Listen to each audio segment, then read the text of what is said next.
Now, we're going to talk about a very bellicose speech now. This from Vladimir Putin, issuing new threats he did about halting all energy deliveries to Europe if a price cap were imposed. He's making the front pages of a lot of the papers, and it's time for to bring in Dipti. She's got our press review once again for us. Dipti, what have you found then? Well, let's start with the French papers, Stuart. Let's start with Les Echos. That's the French business paper on their front page today. Vladimir Putin is right on the front there. Their headline there reads that the war on energy has reached a new stage, or I guess you could read into it as a new low, perhaps.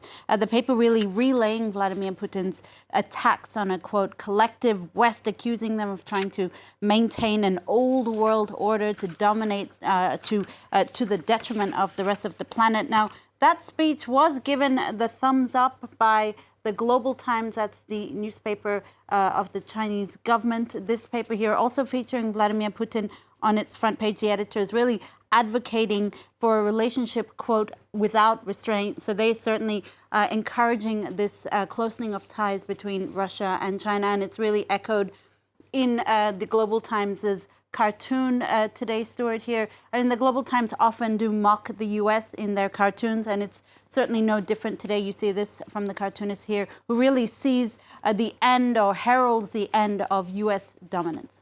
Yeah, the energy crisis has hit Europe badly, of course, hasn't it, Dipti? In particular, the UK has been terribly affected, hasn't it? So much so that a widely watched morning TV show that was offering to actually pay energy bills as part of its spin the wheel game.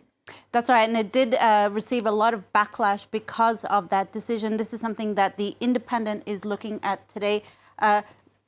It's this show here on ITV that's hosted by Philip Schofield and Holly Willoughby. It's called This Morning, and this week the show came under fire after its spin the wheel game was offering to pay household bills as part of its prizes. The move was condemned by some as dystopian, others even likening it to the Netflix show Black Mirror.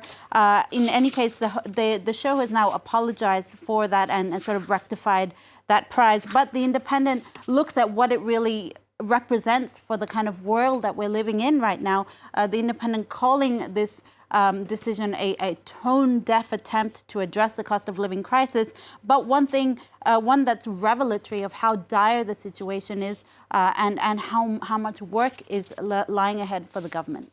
Another story from the British press now. This is about scientists. They've made a very positive discovery that could help couples struggling with unexplained infertility.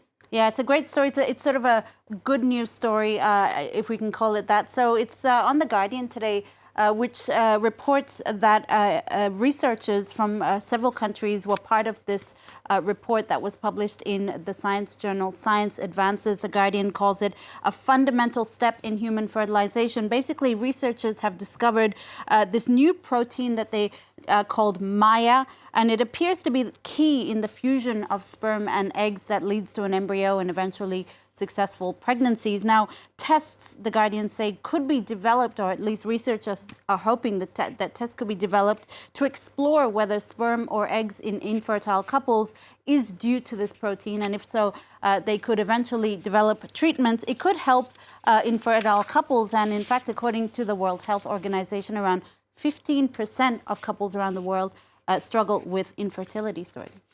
Finally from Dipti, I love this story. It comes around every year, but it's always worth doing. The Guinness World Records has released a list of its new record breakers for 2023. As usual, it's a bit of a mix. It's a mix of the weird and also the wonderful. That's right. Let's start with the wonderful for a change. Let's end with the weird. I do like to do that. Let's see if I can bring this up. Here we are. So this is on the Guinness World Records. So there you see right down the bottom, Serena Williams actually broke 2 new world records in the US Open. It was, of course, she said would be her last Grand Slam ever.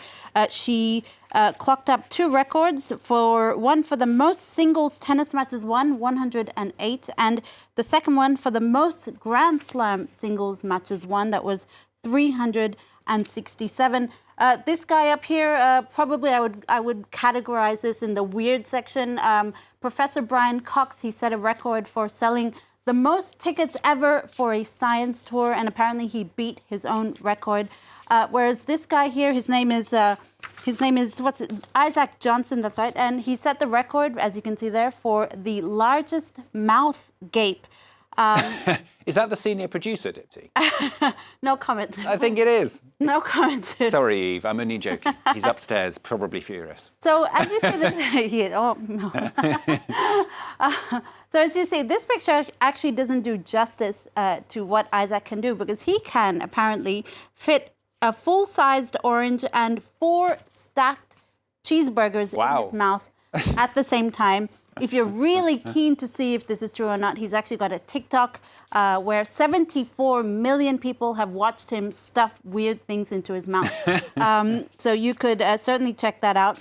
Now, however, not to be outdone, the French have also set a number of records, Stuart, like this one here. It is the most number of different types of cheeses on a pizza. That's 834 different cheeses, something I didn't even know existed.